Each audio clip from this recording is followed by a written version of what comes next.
अव्वल अल्लाह नूर उपाया कुदरत के सब बंदे एक नूर ते सब जग उपजा कौन पले कौ मंदे। वाहिगुरू जी का खालसा वाहिगुरू जी की फतेह। मैं सिमरनदीप कौर आप सारे दर्शकों का एक बाणी चैनल उत्ते जी आया नूं करदी हाँ। कई बार असी जो उच्चे अहुदियां ते पुज जाते हाँ ना ते अपने जिहड़े नीवे हुंदे हन ना उन्हां नाल साडा व्यवहार बड़ा अलग जा हो जाता है। या फिर कई बार असी अपने जात नूं लैके अपने धर्म नूं लैके अपने गोत नूं लैके भी कई बार ऊंच नीच का भेदभाव कर लैंदे हैं।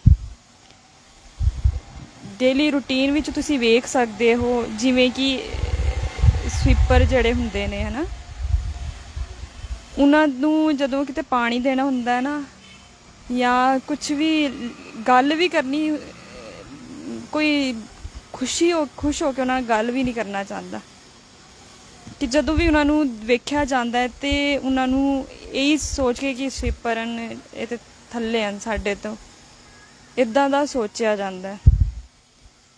ते मैनूं ये लगदा है कि वो जिहड़ा गंद असी लोग पांदे आ ना वो ते साडे तो वो उच्चे होए क्योंकि वो ते उस गंद नूं साफ करके उस जगह नूं साफ करदे न ते जो असी अगर अपने आप नूं उन्हां तो उच्चे समझदे हां ते असी ते उन्हां तो माड़े होए कि असी वो गंद पा रहे हैं। रोज़ाना दी जिंदगी विच कई बार ऐसियां चीज़ां भी हुंदियां न जिथे जात पात नूं बड़ा ही वेख्या जांदा है।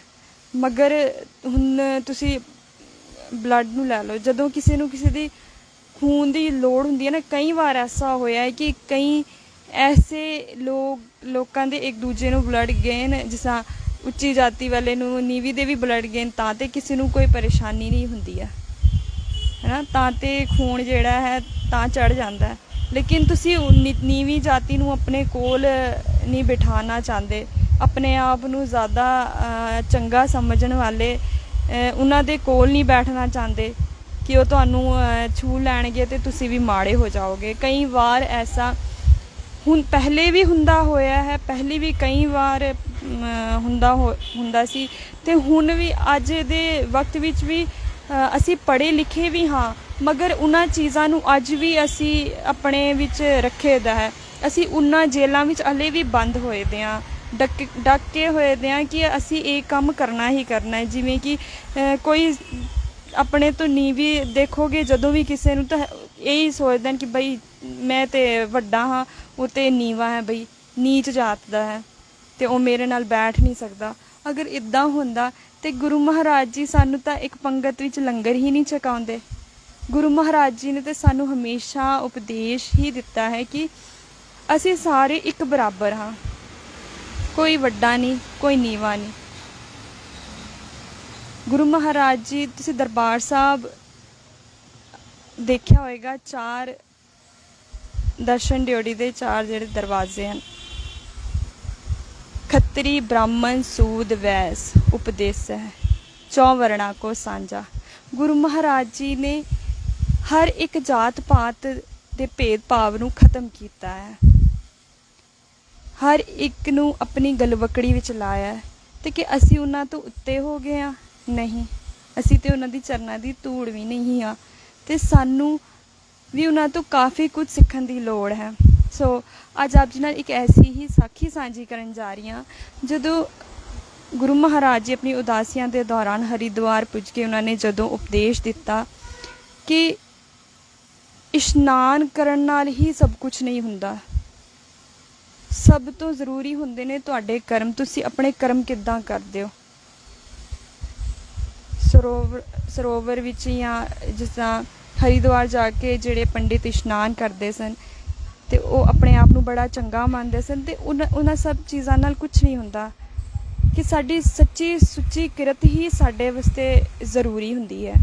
ते जदों ये उपदेश महाराज जी गुरु नानक देव जी ने जदों दिता ते उस तो बाद जदों शामी अपनी स्थान विच वापस लौट के आए रिहाइश विच वापस जदों आए तो उन्होंने वेख्या एक पंडित सी जिसने टिक्का लगाया होया सी जनेऊ पाया होया सी पूरा अपना तैयार बर तैयार सी ते वो अपनी जिहड़े चुल्ले दे आले दुआले एक ਲਕੀਰ ਖਿੱਚੀ ਹੋਈ ਸੀ। ਉਸਨੇ ਲਕੀਰ ਖਿੱਚ ਕੇ ਉਹ ਜਿਹੜੀ ਹੈ ਭੋਜਨ ਜਿਹੜਾ ਬਣਾਉਣ ਦਾ ਜਿਹੜੀ ਪ੍ਰਕਿਰਿਆ ਉਹ ਸ਼ੁਰੂ ਕਰਨ ਲੱਗਾ ਸੀ, ਤਿਆਰੀ ਕਰਦਾ ਪਿਆ ਸੀ।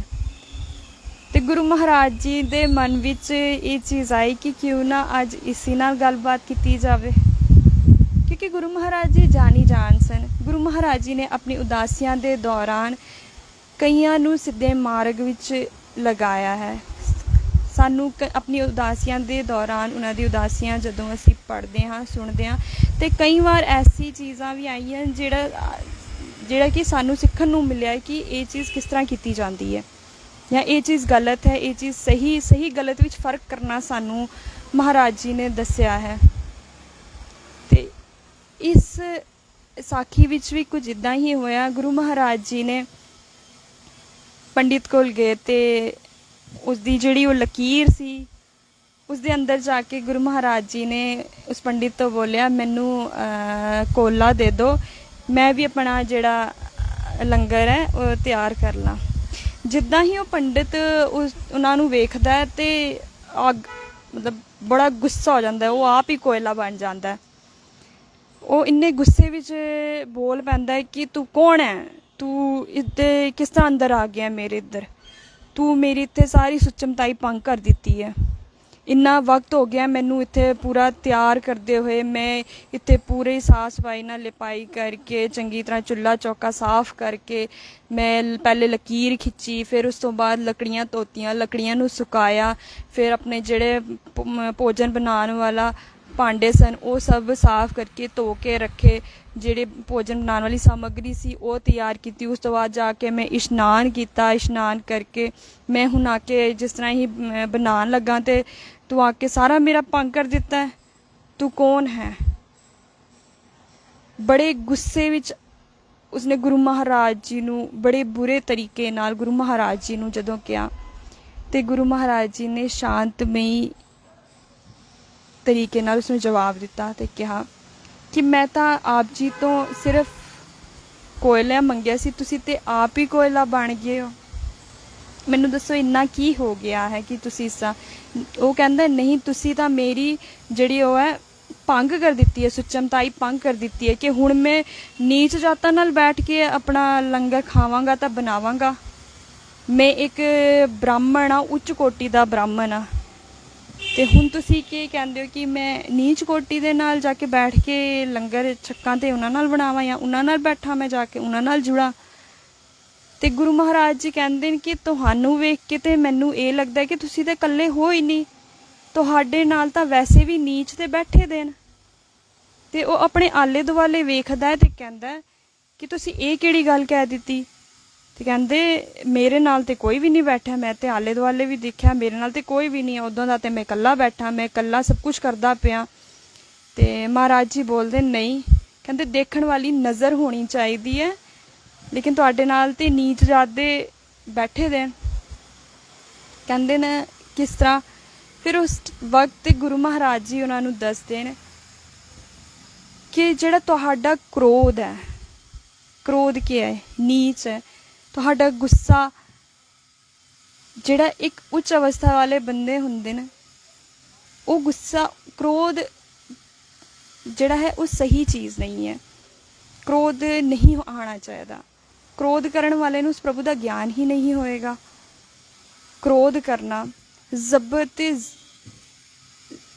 ਜ਼ੁਲਮ ਕਰਨਾ, ਨੀਚ ਜਾਤ ਵਾਲਿਆਂ ਤੇ ਜ਼ੁਲਮ ਕਰਨਾ ਕਿ ਤੂੰ ਚੰਗਾ ਨਹੀਂ ਹੈ, ਤੂੰ ਇੱਦਾਂ ਹੈ, ਪਿੱਛੇ ਹਟ, ਦੂਰ ਹਟ, ਨਿੰਦਿਆ ਕਰਨਾ, ਮਾੜੇ ਬੋਲ ਬੋਲਣੇ, ਨਿੰਦਿਆ ਕਰਨਾ ਵੀ ਨੀਚ ਹੀ ਹੋਇਆ। ਤੇ ਇੱਦਾਂ ਗੁਰੂ ਮਹਾਰਾਜ ਜੀ ਨੇ ਉਹਨਾਂ ਨੂੰ ਦੱਸਿਆ ਕਿ ਕ੍ਰੋਧ, ਨਿੰਦਿਆ, ਜ਼ਬਰ ਤੇ ਜ਼ੁਲਮ ਇਹ ਸਭ ਨੀਚ ਹੀ ਤੇ ਹਨ ਜੋ ਤੁਹਾਡੇ ਨਾਲ ਬੈਠੇ ਦੇ ਤੇ ਤੁਹਾਨੂੰ ਪਤਾ ਹੀ ਨਹੀਂ ਹੈ। ਤੇ ਇੱਦਾਂ ਗੁਰੂ ਮਹਾਰਾਜ ਜੀ ਨੇ ਉਹਨਾਂ ਨੂੰ ਸਮਝਾਇਆ ਤੇ ਉਹਨਾਂ ਨੂੰ ਸਮਝ ਵੀ ਆਈ ਕਿ ਹਾਂ, ਜਿਸ ਚੀਜ਼ ਪਿੱਛੇ ਮੈਂ ਦੌੜ ਰਿਹਾ ਸਾਂ, ਮੈਂ ਤੇ ਸੁਚਮਤਾਈ ਤਾਂ ਉਦੋਂ ਹੋਏਗੀ ਨਾ, ਸੁਚਮਤਾਈ ਸਾਡੇ ਕਰਮਾਂ ਨਾਲ ਹੁੰਦੀ ਹੈ। ਇੱਦਾਂ ਨਹੀਂ ਹੋਏਗੀ ਕਿ ਕਿਸੇ ਨੇ ਸਾਨੂੰ ਛੂ ਲਿਆ ਤੇ ਸਾਡੀ ਸੁਚਮਤਾਈ ਭੰਗ ਹੋ ਗਈ। ਹੁਣ ਜਦੋਂ ਅਸੀਂ ਲੰਗਰ ਛਕਦੇ ਹਾਂ, ਪੰਗਤ ਵਿੱਚ ਬੈਠ ਕੇ, ਤੇ ਉੱਥੇ ਤੇ ਸਾਰੇ ਬੈਠਦੇ ਨਾ। ਜਦੋਂ ਜੋੜਾ ਘਰ ਜੋੜੇ ਉਤਾਰੇ ਜਾਂਦੇ ਨੇ ਤੇ ਉੱਥੇ ਤੇ ਹਰ ਇੱਕ ਗਰੀਬ ਅਮੀਰ ਊਚ ਨੀਚ ਹਰ ਇੱਕ ਜਾਤੀ ਧਰਮ ਦੇ ਉੱਤੇ ਹਰ ਇੱਕ ਸੰਗਤ ਜਿਹੜੀ ਹੁੰਦੀ ਸੰਗਤ ਰੂਪ ਵਿੱਚ ਆਉਂਦੀ ਹੈ, ਉੱਥੇ ਬੈਠਦੀ ਹੈ ਜਾਂ ਉੱਥੇ ਆਪਣੇ ਜੋੜੇ ਦਿੰਦੇ ਹਨ, ਉੱਥੇ ਸੇਵਾ ਵੀ ਕਰਾਉਂਦੇ ਨੇ। ਲੰਗਰ ਜਿੱਥੇ ਪ੍ਰਸ਼ਾਦਾ ਛਕਦੇ ਨੇ ਉੱਥੇ ਹਰ ਇੱਕ ਜਾਤ ਪਾਤ ਦੇ ਸਾਰੇ ਇੱਕੋ ਪੰਗਤ ਵਿੱਚ ਬੈਠ ਕੇ ਛਕਦੇ ਨੇ। ਅਤੇ ਗੁਰੂ ਮਹਾਰਾਜ ਜੀ ਦਾ ਇਹੀ ਉਪਦੇਸ਼ ਸੀ ਕਿ ਅਸੀਂ ਜਿਹੜੇ ਅਗਰ ਉੱਚ ਹੁੰਦੇ ਆ, ਅਗਰ ਤੁਸੀਂ ਆਪਣੇ ਆਪ ਨੂੰ ਉੱਚਾ ਸਮਝਦੇ ਵੀ ਹੋ ਤੇ ਉਹ ਆਪਣੇ ਜਾਤ ਧਰਮ ਦੇ ਨਾਲ ਤੁਸੀਂ ਉੱਚੇ ਨਹੀਂ ਹੁੰਦੇ ਹੋ। ਤੁਸੀਂ ਉੱਚੇ ਅਗਰ ਹੁੰਦੇ ਹੋ ਤੇ ਇਹਨਾਂ ਕਰਮਾਂ ਨੂੰ ਛੱਡ ਕੇ ਕਾਮ ਕ੍ਰੋਧ ਲੋਭ ਮੋਹ ਅਹੰਕਾਰ ਇਹਨਾਂ ਸਾਰਿਆਂ ਕਰਮਾਂ ਨੂੰ ਛੱਡ ਕੇ ਆਪਣੇ ਚੰਗੇ ਕਰਮਾਂ ਦੇ ਨਾਲ ਤੁਸੀਂ ਉੱਚੇ ਹੁੰਦੇ ਹੋ। ਸੋ ਇਹੀ ਸੰਦੇਸ਼ ਮੈਂ ਇਸ ਸਾਖੀ ਰਾਹੀਂ ਦੇਣਾ ਚਾਹਾਂਗੀ ਕਿ ਅਸੀਂ ਵੀ ਇਸ ਤਰ੍ਹਾਂ ਹੀ ਰਹੀਏ, ਇਸ ਤਰ੍ਹਾਂ ਹੀ ਆਪਣੇ ਜਿਹੜੇ ਵਿਕਾਰਾਂ ਨੂੰ ਦੂਰ ਰੱਖੀਏ ਤੇ ਜਿਹੜੇ ਊਚ ਨੀਚ ਦਾ ਭੇਦ ਭਾਵ ਹੈ ਉਸ ਨੂੰ ਖਤਮ ਕਰੀਏ। ਸੋ ਵੇਲਾ ਹੋ ਗਿਆ ਹੈ ਹੁਣ ਆਪ ਸਾਰਿਆਂ ਤੋਂ ਇਜਾਜ਼ਤ ਲੈਣ ਦਾ। ਮੈਨੂੰ ਦਿਓ ਇਜਾਜ਼ਤ। ਵਾਹਿਗੁਰੂ ਜੀ ਕਾ ਖਾਲਸਾ, ਵਾਹਿਗੁਰੂ ਜੀ ਕੀ ਫਤਿਹ।